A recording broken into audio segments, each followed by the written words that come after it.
Monsieur Lamarre. Bonjour, Merci d'avoir accepté ma proposition d'interview. ça me fait grand plaisir. Donc justement, est-ce que vous pouvez vous présenter pour nos internautes?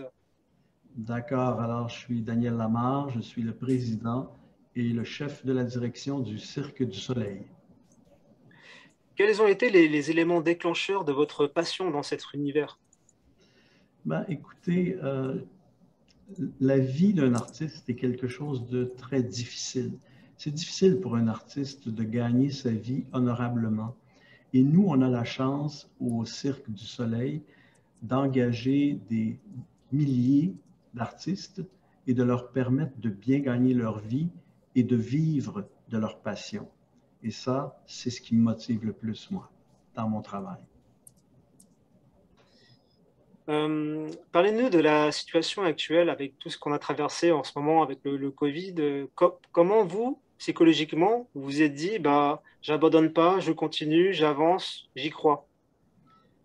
Écoutez, comme l'ensemble de la population mondiale, ça a été difficile, mais dans l'industrie du spectacle, c'était horrible parce que en l'espace de 48 heures, on est passé d'une entreprise qui avait 44 spectacles à travers le monde et 48 heures plus tard, on n'a plus aucun spectacle, donc plus de revenus.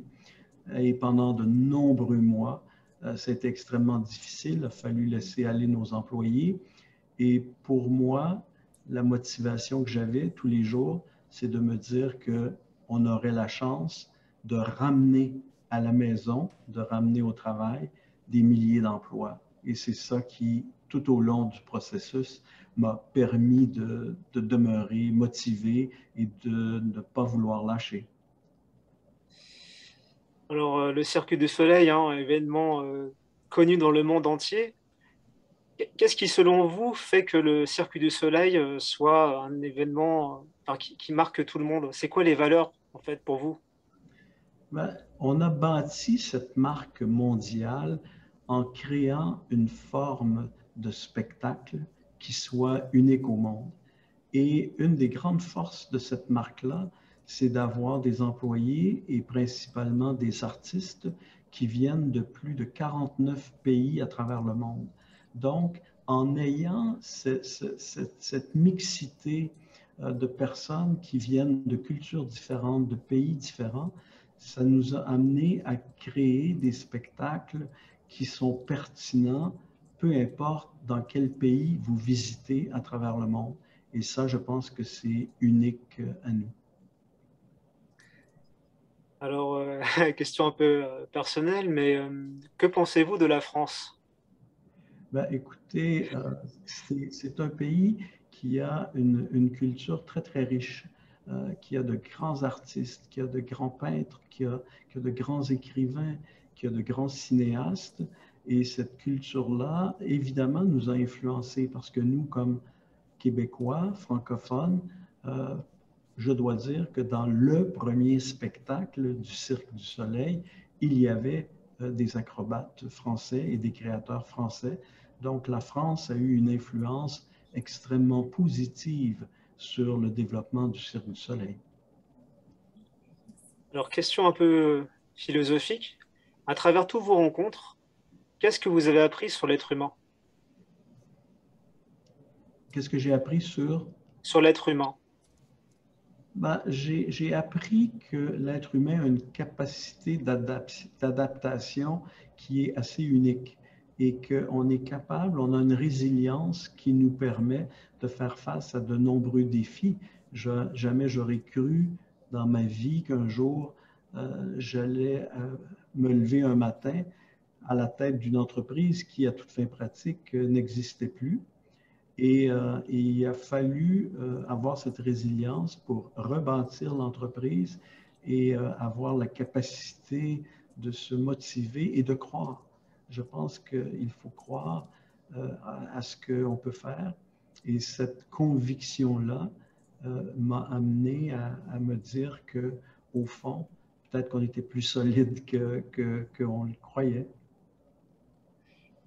Alors, est-ce que vous avez un conseil pour un jeune, une personne qui se lancerait comme vous dans l'événementiel, pour entreprendre quelque chose? Quel conseil vous donnerez? Oui, ben, premièrement, on dit toujours qu'il faut avoir un rêve. Moi, je pense que ce rêve-là doit se traduire en des objectifs très précis, avec un plan très précis, et de s'adapter en cours de route, mais de ne pas changer de route. Donc, si l'objectif est clair, si on sait vers quoi on s'en va, ben, je pense que nos chances de réussite sont plus grandes, mais il ne faut pas perdre de vue le point d'arrivée. Et quand on a vécu la crise qu'on a vécue au cirque, pour moi, j'avais un point d'arrivée. Le point d'arrivée, c'était la relance de nos spectacles. Donc, il faut pour un jeune qu'il soit de plus en plus précis sur ce qu'il voit comme finalité des démarches qu'ils vont faire au jour le jour. Est-ce que vous avez des regrets au cours de votre carrière? Ben, je pense que en début de carrière et dans mes premiers emplois, j'étais dans un milieu plus corporatif où l'audace est moins présente, malheureusement. Et je pense que l'audace, je l'ai découvert ici, au Cirque du Soleil, et c'est quelque chose que si je devais retourner dans le monde corporatif, ce qui ne m'arrivera pas, mais si je devais retourner dans le monde corporatif ou si je devais conseiller des gens dans le milieu corporatif, je dirais d'entrée de jeu, il faut être plus audacieux, il faut pousser les frontières de la créativité et arriver avec des nouvelles idées.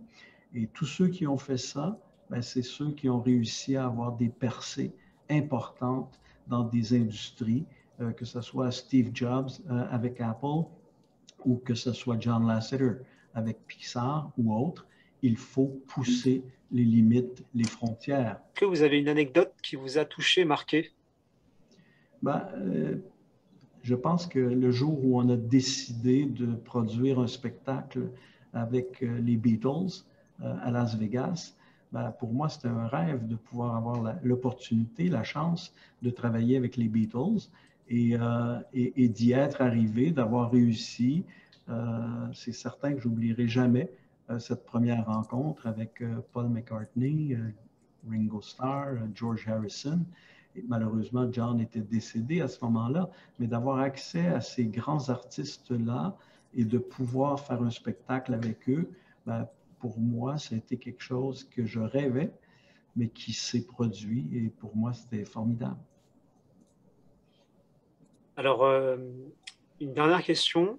Est-ce que vous aimeriez, enfin, vous l'avez déjà fait, mais est-ce que vous aimeriez remercier des personnes qui ont fait de vous ce que vous êtes? Ah, absolument.